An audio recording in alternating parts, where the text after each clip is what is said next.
Howdy y'all, hello all, welcome to the post-game show. Guys, this is going to be pretty decent. I start off with the bad because there's so much good. Bad. Yeah, you know, the yards battle, we did win. We put up 535 yards to their 523 yards. The battle between Quinn Ewers and Spencer Sanders was obviously won by Spencer Sanders, pushing the high 350s yard mark, while Quinn Ewers down at 319 yards. They had 119 yards and penalties on 14 calls. We had 0 penalties, 0 yards. That's something that's going to be overly emphasized because it's huge. That's a hard thing to do, right? That's a hard thing to do in practice, is to have that little number of penalties. So hats off to the team just staying disciplined. I do hate that we missed that opportunity until we kind of pissed away a chance going into halftime. We definitely could have scored. We should have got 7. Easily could have had 3. Mismanagement of the clock. When you're cruising with 1:32 left and you got 3 timeouts, didn't make sense. It didn't look good. It made us even fight harder going into the second half. But what were our keys to the game? I don't know if you heard that whenever I jumped on the Locked On Longhorns podcast, the keys to the game, they asked me defensively, and I said Trace Ford, Colin Oliver, all over the field today. Colin Clay looked amazing today. Sione Asi looked good today. Everybody was moving, which is cool to see, because hats off to Brendan Evers. Good luck in the NFL. If you can stay healthy, you're going to have a shot. But you knew that was going to hurt a little bit. But we moved around today. Cole Walter-Scheid looked pretty daggone. Or Cody Walter-Scheid looked pretty daggone good. Yeah, punting was a little off, but it was crazy windy, which we knew was going to be a factor coming into the game. Another thing that we had already discussed was time of possession. I thought time of possession was going to be massive. We did win that as well. 33 minutes to 27 minutes. Running game, what we were looking for, what we discussed, remember, specifically was we needed Jaden Nixon to get over 60 yards. He had 64. We needed Ollie Gordon to get over 40 yards. He got 28 receiving, 13 rushing, so he got pretty daggone close to that mark as well. We needed Dom to get over 20 yards and a couple TDs. He did exactly that. So the keys to the game were spot on. I don't like that Gundy buffed up that opportunity to score going into half, just to make it a little bit easier, giving ourselves a little bit more breathing room instead of doing the cardiac cowboy thing. But it panned out. It worked out. We look good. And what was the biggest thing that we've harped on, right, from get-go, guys, is depth. I've been saying this whole time for weeks now that we have the best depth in the Big 12. Texas, obviously, just because of stars and talent, you thought was probably the next in line that was going to give us a challenge for 2 deep. We are so banged up that we proved it today. Wide receiver U is alive and well in Stillwater, America. We've got several potential Tylan Wallaces and Des Bryants and Justin Blackman's on the field at the same time as we speak. John Paul Richardson has glue in his hands, or Iron Man type of magnetic capabilities in his hands. It's ridiculous. His contested catch radius is absolutely insane. He gets a lot of comps by me to the Dylan Stoners and David Gliddens of the world, which he is. But I think his hands are far more progressed than those guys were, especially this early in their career. We are so young at wide receiver. It's going to be difficult to go wrong, right? As a quarterback moving forward, coming to Oklahoma State University, you know that you can't do a whole lot of wrong in the receiver room. You got to throw it around the general area, and they're going to make crazy catches, just like Bryson Green did today. I love seeing Owens at that tight end cowboy back spot, filling in for Blaine Green. It'll be great seeing Jaden Bray get back out there. But Stephon Johnson Jr., guys, we're going to have his dad on the show. Help me get this rolling here. I just want to hear, kind of the decision-making process and the recruiting and why Oklahoma State fit. I think I know a lot of answers. Just you can tell how good of a family they are and what type of people they are. So I got a good idea, but hearing it from the horse's mouth, I think it's going to be massively beneficial. And I do know that his dad definitely has a good reach in Texas. So he's going to be a good ambassador for the university. So he'll be a good guy to have on the show. But yeah, anyway, guys, this is going to be a pretty good time. In this post game, let's give some grades. Spencer Sanders, he's a machine. That's what he is. Is he necessarily on that top 5 Heisman list? Maybe he's a hair off, right?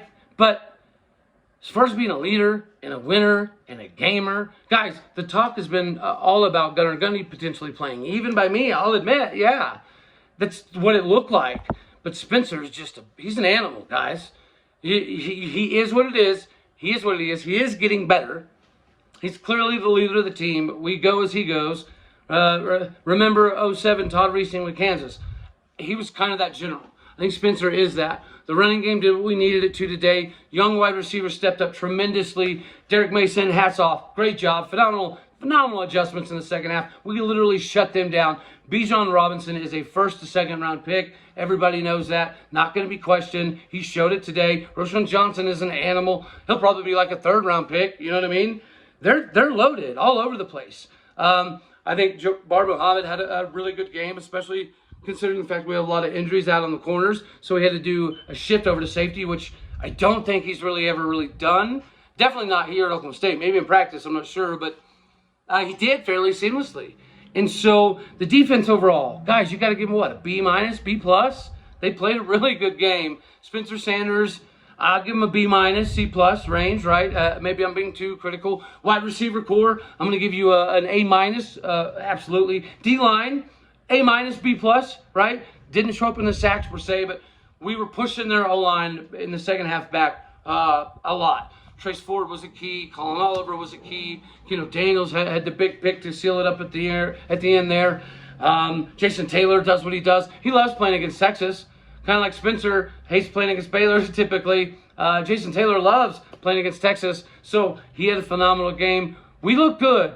We look good as a whole. Our second deep proved to be the best in the Big 12, which means we're still better than TCU.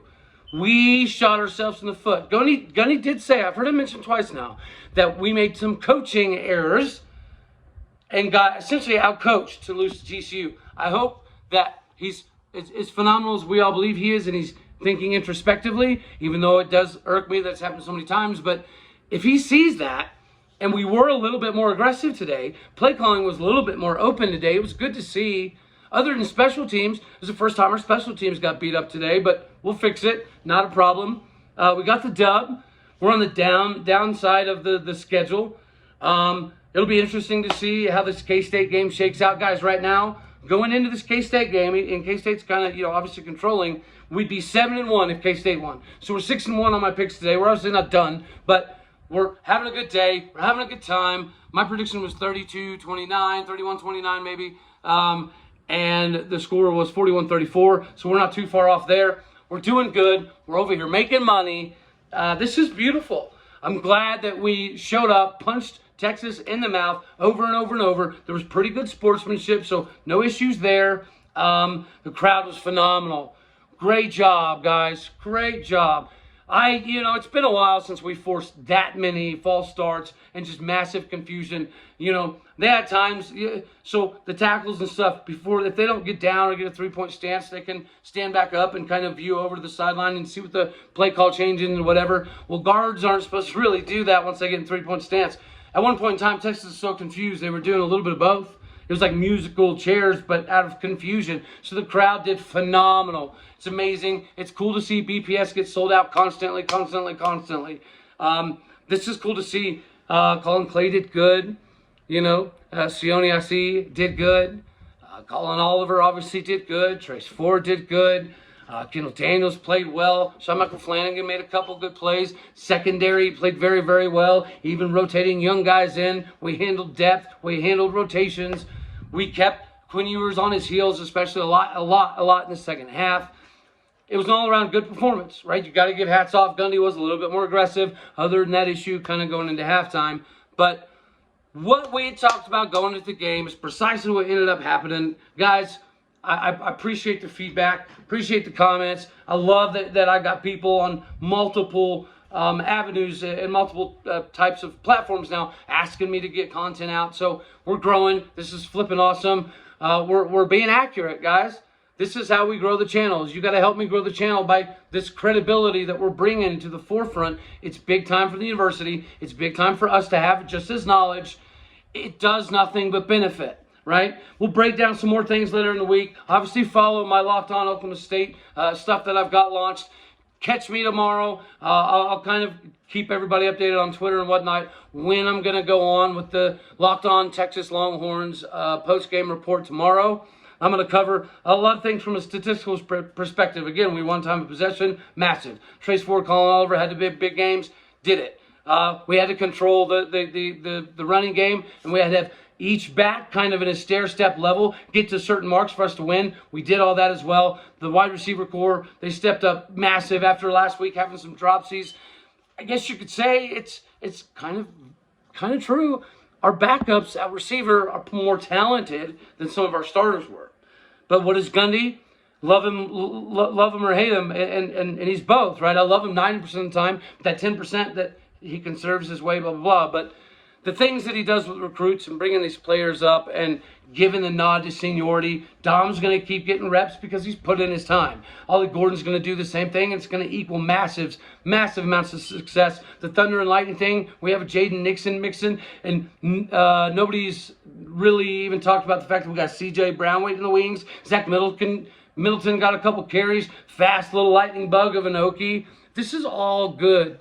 This is all good, right? Let's talk about if Spencer Sanders an NFL guy. I mean, probably is. What round? We'll break some of that stuff down later in the week. I told you I'm going to start covering some of the high school recruits that have been sending me their film. I'm going to go over it, highlight some things that I like, some things that maybe we could use at Oklahoma State or at even other schools. If you guys know, I played at little bitty old Fringe University. So I'm going to try to kick them some bones here and there as this thing grows, which it will, because we're going to keep nailing this stuff.